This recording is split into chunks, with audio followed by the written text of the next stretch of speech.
Welcome back to Case Closed. I'm James Braden, and today we're going to dive into a case that's causing a lot of buzz in the digital world. It's the potential nationwide ban of TikTok here in the U.S. Yeah, that's right. We're talking millions of users kind of on edge, a Supreme Court ruling, we got a deadline coming up, and the whole fate of this social media giant just hanging in the balance. Yeah, you sent us a ton of information on this, and it's pretty clear that this isn't just some Silicon Valley, drama. This is a story with, big implications for national security, data privacy, the economy, even culture. Absolutely. And we're going to try and break it all down for you, starting with kind of the core issue here. The U.S. government, they are seriously concerned about TikTok's data security and the potential for influence from the Chinese government. Okay, so we've got TikTok, this mega popular app with like 170 million American users going head-to-head with the U.S. government. What is the legal basis for this potential ban? Well, it really comes down to this thing called the Protecting Americans from Foreign Adversary-Controlled Applications Act. Oh.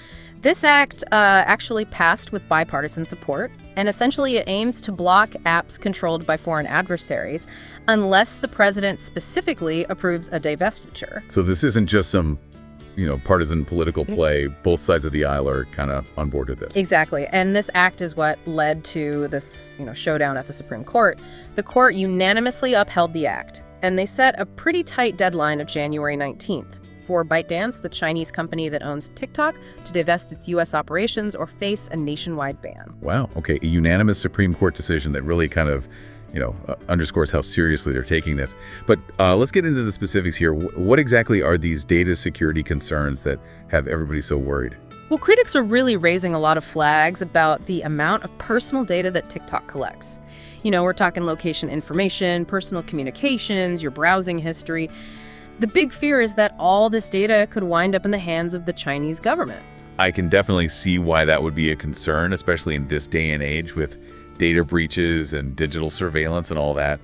But hasn't TikTok denied these claims? They have. They've said over and over that they haven't shared any U.S. user data with the Chinese government and that they would refuse any request to do so. They even launched this thing called Project Texas, which aims to store all U.S. data on servers hosted by Oracle, which is an American company. Okay, so they're trying to, address these concerns, but does that actually solve the problem? Are there still some doubts lingering out there? Well, that's kind of the heart of the whole debate. Some experts argue that these measures don't really go far enough. They question whether Oracle's involvement really guarantees data security, and they point to the fact that ByteDance, TikTok's parent company, is still ultimately a Chinese entity, and therefore subject to Chinese laws. So even with these safeguards in place, there's still this level of mistrust because of the Chinese government's potential reach. Precisely. And it goes beyond just the technical, aspects of data storage. There are concerns about TikTok's algorithm, which is obviously this incredibly powerful tool that curates content for users. And some people worry that this algorithm could be used to promote certain narratives or suppress others and potentially influence public opinion. So that's like a whole other layer to this. It's not just about the data itself, but how that data is used to shape what users see and how they interact with the platform. Exactly. And then, of course, there's a question of how all this plays out against the backdrop of, these increasing tensions between the U.S. and China. This TikTok case is really just one battle in this much larger kind of geopolitical struggle over technology and data and global influence. So this isn't just about one app. This is about the future of the internet, the balance of power between nations, and how we navigate this increasingly complex digital landscape. Absolutely. And the stakes really couldn't be higher. We're talking about the potential for economic disruption, cultural shifts, and even the erosion of individual freedoms. You mentioned potential economic disruption. Let's talk about that for a second. What would a TikTok ban actually mean for the, millions and millions of American users and creators who rely on the platform? I think for a lot of people, especially younger generations, TikTok, it's not just an app. It's like woven into their lives, their social lives, their creative expression, even their sense of identity. Right. Like their digital playground, but it's also a serious business. We're talking about an estimated 4 million U.S. creators who rely on TikTok for income, and a ban would just throw their careers into turmoil. Yeah, exactly. I mean, think about the makeup artists, the comedians, the educators, the small business owners who have built their whole brands on TikTok for them. This isn't just losing an app. This is losing their livelihood. Right. And what about those 7 million small businesses that we mentioned earlier? Using TikTok for marketing and reaching customers, they would have to scramble to adapt, potentially facing a big hit to their bottom line. Yeah, it's a domino effect. A ban wouldn't just impact the app itself. It would ripple outward, affecting so many lives and businesses all across the country. So we've got this potential mass exodus of users and creators. Where do they go? What are the alternatives out there? Well, I mean, the obvious contenders are the platforms that are already trying to get a piece of that short-form video pie. Instagram Reels, YouTube Shorts, Snapchat Spotlight. They've got the resources and the reach to absorb a huge influx of users. Right, but can they really replicate the TikTok experience? Yeah. TikTok has this addictive quality, this unique algorithm that just seems to know exactly what users want to see. Will those other platforms be able to capture that same magic? That's the million-dollar question. Yeah. It's not just about copying features. It's about fostering that same sense of community, that same creative energy that makes TikTok so appealing. And then there are the lesser-known contenders, right? Platforms like Triller and Zigazoo, even some Chinese alternatives like RedNote. Could this be their chance to really, shine? It's certainly an opportunity. A TikTok ban could really shake up the entire social media landscape and create space for these new platforms to kind of emerge and gain traction. It's almost like we're watching a digital evolution in real time. But let's zoom out for a second and look at the bigger picture. What does this whole situation tell us about, the world we live in? I think it really highlights this growing tension between the U.S. and China, particularly in the tech sector. It's this battle for dominance, for control over data, for influence over the future of the internet. It's almost like we're seeing a digital iron curtain, descending with the U.S. and China on opposite sides. And this TikTok case is right at the center of it. It's like this microcosm of this larger geopolitical struggle. So we've got national security concerns, data privacy debates, economic implications, geopolitical tensions, a potential social media shakeup. It's a lot to wrap our heads around. But what about the human side of all this? What are the real-world stories of people whose lives would be upended by a TikTok ban? Oh, there are countless stories out there. I mean, imagine a young musician who's finally found their audience on TikTok only to have their platform ripped away. Or a small business owner who's built their whole customer base through TikTok videos, now facing an uncertain future.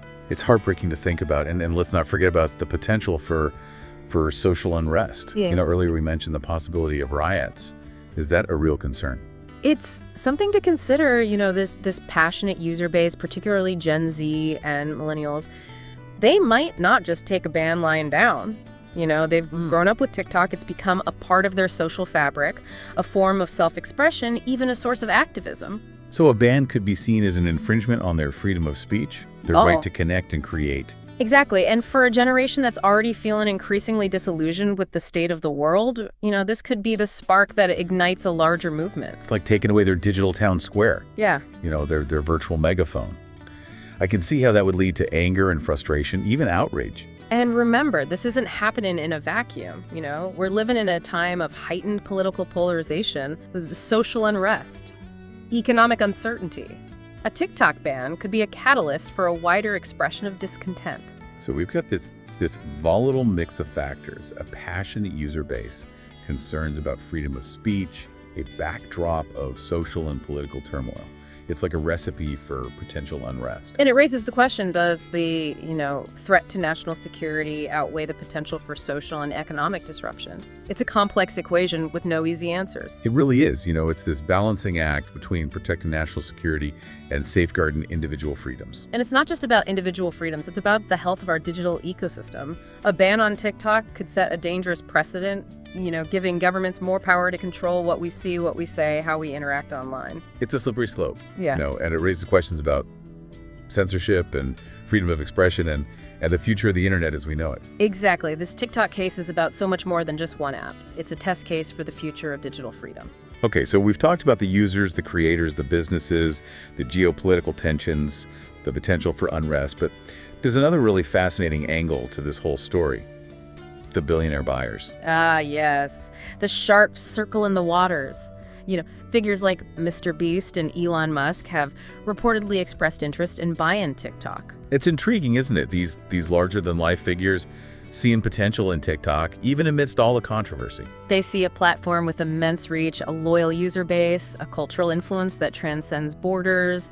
They see a golden opportunity, even if it comes with a lot of baggage. But here's the thing, ByteDance has been very reluctant to sell. They see TikTok as a crown jewel, a symbol of their global ambitions. It's a power struggle. The U.S. government wants them to divest. Billionaires want to buy it, but ByteDance is holding firm. It's a high-stakes game of chess with the future of TikTok hanging in the balance. So what happens next? Well, the clock is ticking. ByteDance has until January 19th to divest its U.S. operations or the ban goes into effect. So it's a waiting game at this point.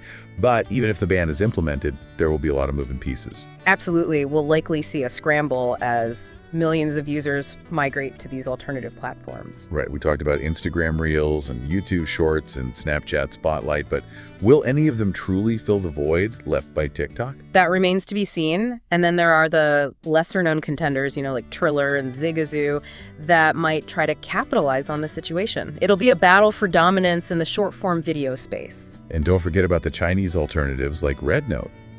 They might see an opportunity to gain a foothold in the U.S. market. It's a real possibility, and it brings us back to this broader geopolitical context. Right, this whole situation highlights these growing tensions between the U.S. and China, particularly in the tech sector. It's a battle for dominance, influence, and control over data. Exactly, and it raises questions about the future of the internet, the fragmentation of the digital world, and the potential for, increased government intervention in the online space. Wow, so we've gone from dancing videos to national security to the future of the internet. That's quite a deep dive. It is, but I think it's important to step back and look at the bigger picture. I agree. What does this all mean for the average person? What are the takeaways here? Well, for one, it highlights the increasing importance of data privacy and the need to be aware of how our personal information is being collected and used. Absolutely. And it also underscores the power of social media platforms in our lives and the potential consequences when those platforms are disrupted or even disappear.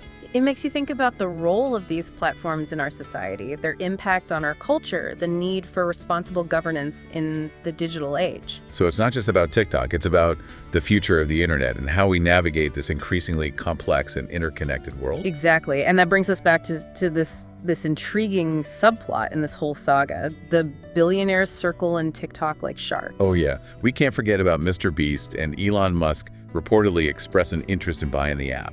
It's fascinating, isn't it? These larger-than-life figures seeing potential in TikTok, even amidst all the uncertainty. It speaks to the platform's enduring appeal, even with a potential ban looming. But here's the thing. ByteDance has been resistant to selling. They see TikTok as a crown jewel, a symbol of their global ambitions. So it's a standoff the U.S. government wants them to divest. Billionaires want to buy, but ByteDance is holding firm. It's a high-stakes game of chess with the future of TikTok hanging in the balance. This is getting intense. We've covered the data privacy concerns, the potential for riots, the economic fallout, the legal battles, the billionaire buyers, even the future of the internet. What else is there to uncover in this TikTok saga? Well, James, I think it's time to delve into the alternative landscape. If TikTok does get banned, what are the contenders waiting in the wings? Who stands to gain from this digital shakeup? Ugh, the contenders. It's like a social media battle royale about to unfold. Who are the key players we need to be watching? Yeah, it feels like we're on the verge of this, huge power shift in the social media world. Who are the front runners, in this race to replace TikTok? Well, as you've talked about, the big players, the heavy hitters are definitely Instagram Reels, YouTube Shorts, Snapchat, Spotlight. They've already got these massive user bases and the resources to scale up quickly. Yeah, they're like the established empires, right? Yeah. But can they really capture that TikTok magic? That addictive algorithm, that sense of community, that feeling that the platform just gets you? Yeah, it's a tough act to follow. TikTok's success isn't just about the features, it's about a cultural phenomenon. It's a specific kind of energy and creativity. Whether those platforms can tap into, that remains to be seen. So this could be a chance for the underdogs to kind of rise up. Yeah. What about platforms like Triller and Zigazoo? A TikTok ban could be their big shot. Suddenly there's this huge vacuum and all these users are looking for a new place to connect and create. It could be a real David and Goliath situation. Oh, I love an underdog story. And what about those Chinese alternatives, like RedNote Would American users really flock to them, even with all the concerns about data security and, Chinese government influence? That's a really interesting question. If the main reason for banning TikTok is distrust of the Chinese government's involvement, would users really feel comfortable switching to a similar platform just from a different Chinese company? It's a gamble. Maybe this whole situation could spark something totally new, right? Yeah. Could a ban on TikTok lead to the birth of a totally different kind of social media platform? I think that's a real possibility. Necessity is the mother of invention, right? This could be the catalyst for this whole wave of innovation in the social media world. Imagine platforms that prioritize user privacy, that give creators more control, that foster genuine connection in new and exciting ways. It's exciting to think about, but let's not forget about the human cost of all this. What happens to the millions of TikTok creators who have poured their hearts into building their followings and making a living on this platform? For many of them, this is their livelihood, their passion, their connection to the world. A ban would be devastating. They'd have to start over, rebuild their audiences, and navigate a completely new landscape. It's a lot to ask of them, but maybe, just maybe, this could be an opportunity for reinvention, for pushing creative boundaries, for finding new and even more engaged audiences. Absolutely. It's a chance to adapt, to evolve, to prove their resilience, and who knows, maybe they'll find even greater success on these new platforms. We've covered so much ground today, from national security to data privacy, from economic fallout to the potential for social unrest, from billionaire buyers to the rise of new platforms. It's been quite the deep dive. It has, and I think it just highlights how complex and interconnected our digital world is. It's a reminder that what happens online has real-world consequences, and we all have a role to play in shaping the future of the internet. So as this whole TikTok saga continues to unfold, what are the key takeaways for our listeners? Yeah. What should they be paying attention to?